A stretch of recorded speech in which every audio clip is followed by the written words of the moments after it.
Olá pessoal, tudo bem? Bom, hoje a nossa aula vai ser sobre a terceira, e última fase da Escola do Modernismo no Brasil. E eu vou falar nada mais, nada menos do que sobre a obra, algumas obras dos meus autores favoritos. Vocês já me conhecem, vocês sabem o quanto eu adoro a prosa da Clarice Lispector e do Guimarães Rosa. Eu vou falar também um pouquinho sobre a poesia do Vinícius de Moraes, porque ela nos traz algumas coisas para pensar essa terceira geração, a geração 45. Porque diferente da geração de 30 e da geração de vanguarda, essa geração ela vai voltar a buscar alguns elementos simbolistas e parnasianos na elaboração da sua literatura. Então elas retomam algumas questões estéticas que foram abominadas no começo do modernismo e buscam essas antigas formas do fazer poético para as suas composições. Então, basicamente, para falar rapidamente sobre isso, Vinícius de Moraes é um desses poetas que vai retomar as formas fixas de criação poética, como o soneto, principalmente vários sonetos dele ficaram muito conhecidos. Ele, além de poeta, era músico, então a popularidade da obra do Vinícius de Moraes é realmente muito grande. O Vinícius, então, ele vai retomar essas formas fixas, como o soneto, madrigal, entre outros, e vai compor dentro das métricas estabelecidas por essa tradição. Então vai retomar o soneto, vai retomar aquela forma, do 4-4-3-3, da divisão de 4 estrofes, sendo as duas primeiras com 4 versos e as duas últimas estrofes com 3 versos, além dos versos decassílabos. Sim, ele vai se debruçar sobre os temas modernos, digamos assim. Então ele vai se voltar para as questões de uma linguagem acessível, então ele não é tão hermético quanto os parnasianos, e os simbolistas, mas ele volta a utilizar essas formas que foram lá rechaçadas pela primeira geração modernista. Na prosa, que é o que mais nos interessa aqui por conta do nosso tema, dos gêneros ficcionais, gêneros narrativos ficcionais, nós temos aqui o surgimento, principalmente, da prosa intimista, E o grande nome da prosa intimista da terceira geração, sem dúvida, é a Clarice Lispector. Então a Clarice, nas suas obras, vou falar um pouco mais geral, porque são algumas coisas que se repetem, nos livros dela, mas em geral ela traz uma personagem que após um momento epifânico, ou seja, um momento que ela se depara com algo que a faz refletir sobre a existência, sobre a sua vida, ela vai ter então essa epifania, essa elucidação, essa abertura para a compreensão de alguma coisa da sua existência. Então a gente tem lá em A Paixão Segundo GH, por exemplo, essa mulher, dona de casa, que sempre faz as mesmas tarefas cotidianamente e de repente ela se depara com uma barata. Esse encontro da personagem com a barata certamente vai despertar então nela, ao contrário do que se imagina, o horror, o grito, subir na cadeira, não. Essa personagem, ela vê nesse encontro com essa barata a possibilidade então de reflexão sobre si mesma. Um momento de epifania surge e ela decide então que ela vai comer esse inseto. Ela quer saber o que tem dentro do inseto. E esse inseto também é ela. Ela é uma representação do eu. O que tem dentro. Por fora eu sou isso, mas por dentro o que eu sou.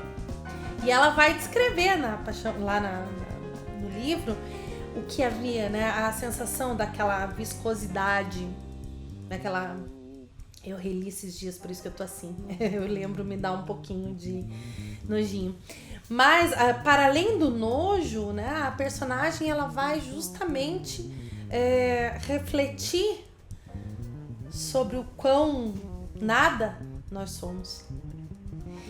E não tem como ler esse livro e não pensar na metamorfose do Kafka, né?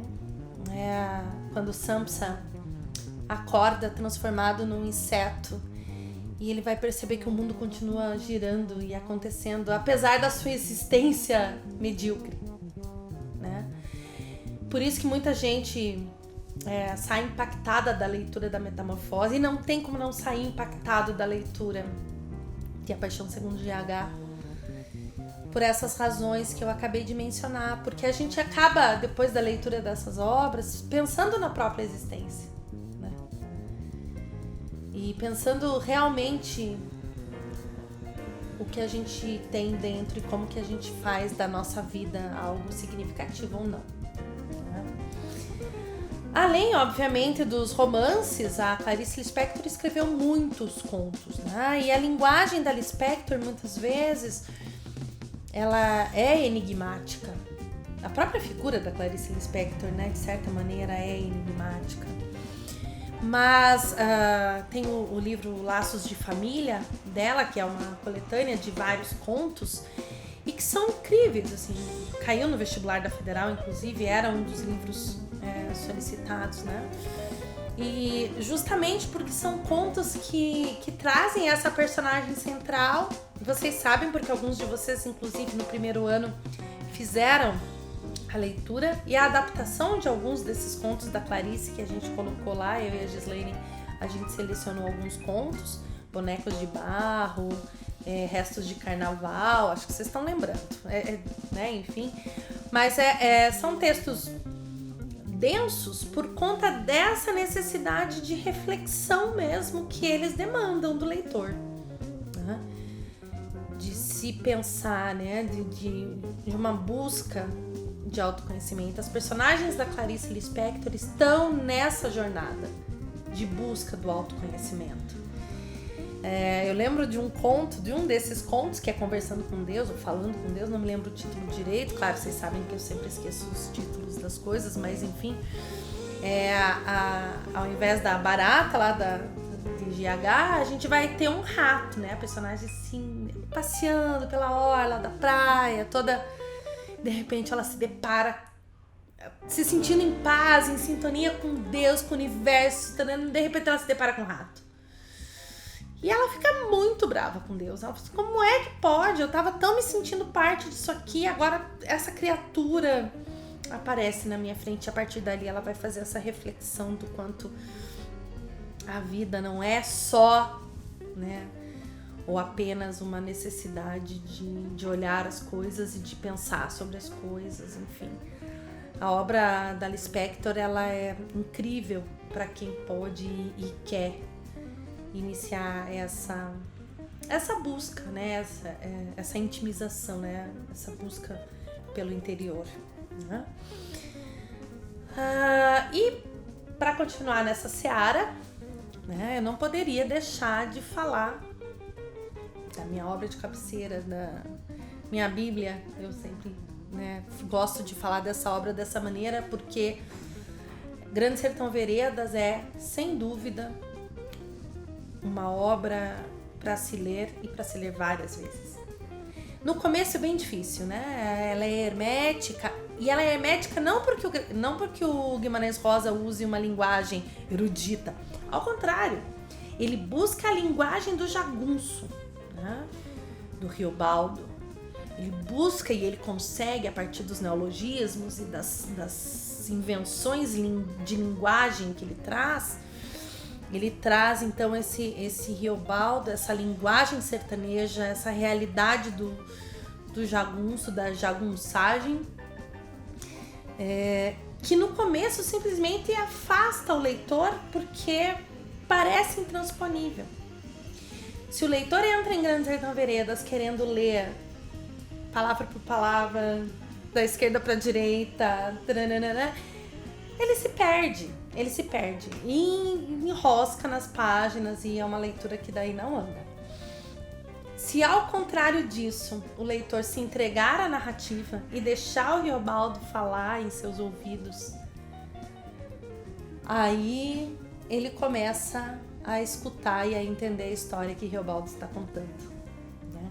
O enredo, na verdade, é simples, né? É um velho jagunço que está na sua propriedade conversando com o doutor e que vai contar a sua história de jagunço, né? Vai contar, então, da sua experiência enquanto um fora da lei, né? Um matador, e que vivia, enfim, aquela situação da jagunçagem. E a sua relação com Diadorim, né? Diadorim é essa outra personagem que entra pra jagunçagem pra vingar a morte de seu pai e que vai conhecer Riobaldo e os dois vão se apaixonar. Mas como Diadorim entra disfarçada, né, pra vida de jagunço, ela entra disfarçada de homem, então eles não podem viver esse amor. Porque, afinal de contas, eles são cabra macho, né? Como é que vão ficar se esfregando, né? Lá no meio dessa jagunçagem. E durante todo o enredo, enfim, tem esse conflito interno da personagem, porque ele sente esse amor por Diadorim, que ele não pode confessar. Ele vive outras histórias amorosas, mas os dois sempre estão ali envolvidos nas investidas, nas lutas, nas guerras que eles têm ali dentro do sertão.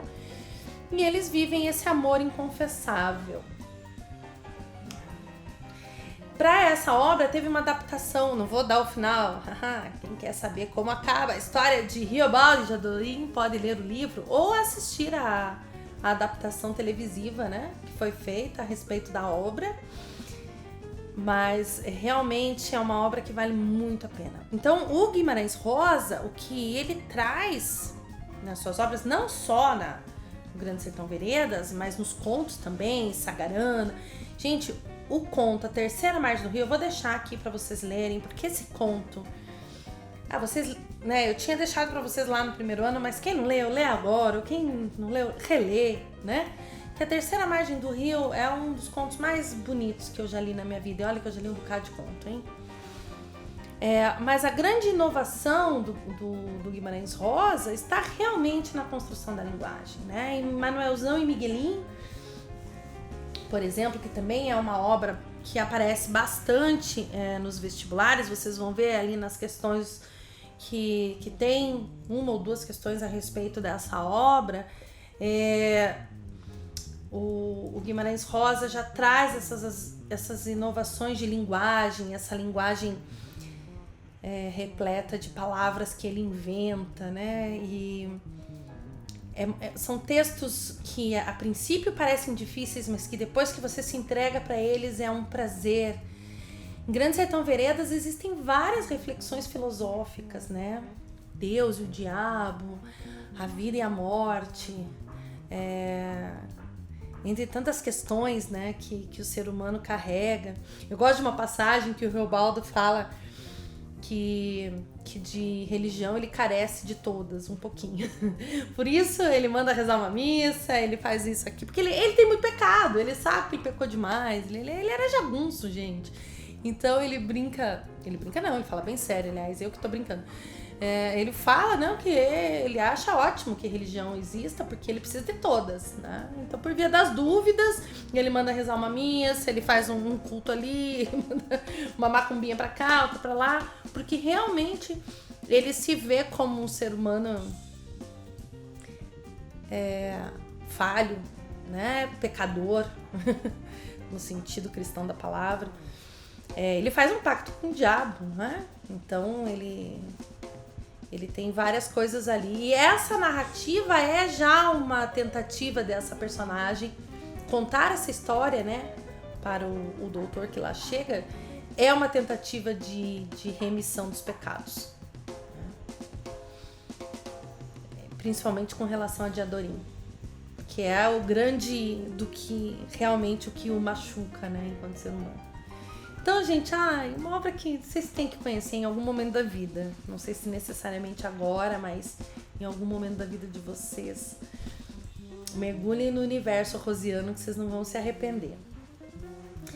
E só para lembrar mais uma questão da Clarice Lispector, né, que é a obra A Hora da Estrela, porque tem uma questão sobre ela lá que eu separei para vocês. Na construção, quem leu esse livro, eu sei que tem gente fazendo fichamento sobre ele.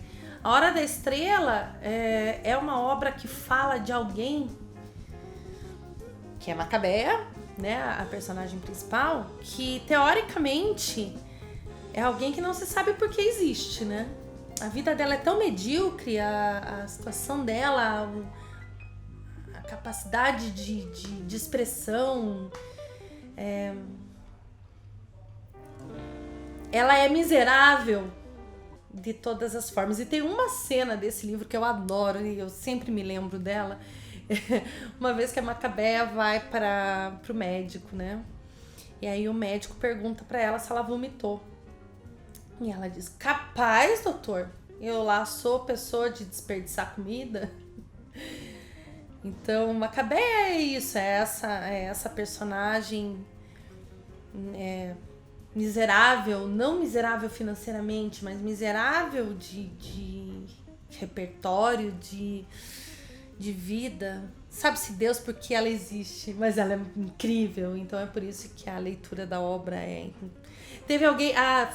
uma outra aluna de outro campus que falou: professora, eu nunca vou esquecer que você me fez ler A Hora da Estrela e eu odeio aquele final da história porque eu faria tão diferente. Eu falei: pois é, Clarice queria que você ficasse assim mesmo, ela conseguiu.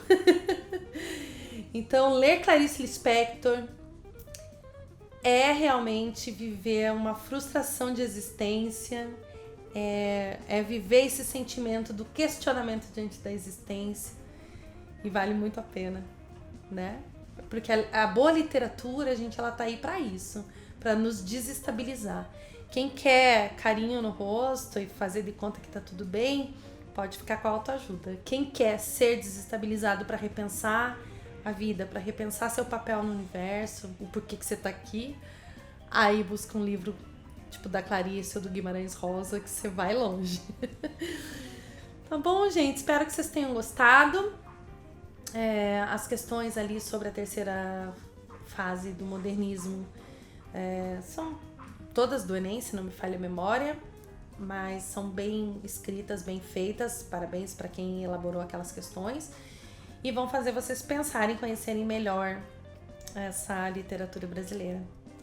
Então, quaisquer dúvidas, entre em contato comigo pelo e-mail, pelo chat, e também nesses próximos dias vamos ter um encontro virtual via Google Meet para tirarmos as dúvidas e, enfim, conversarmos a respeito da nossa PNP, os resultados e ver o que a gente pode pensar para a próxima PNP, certo?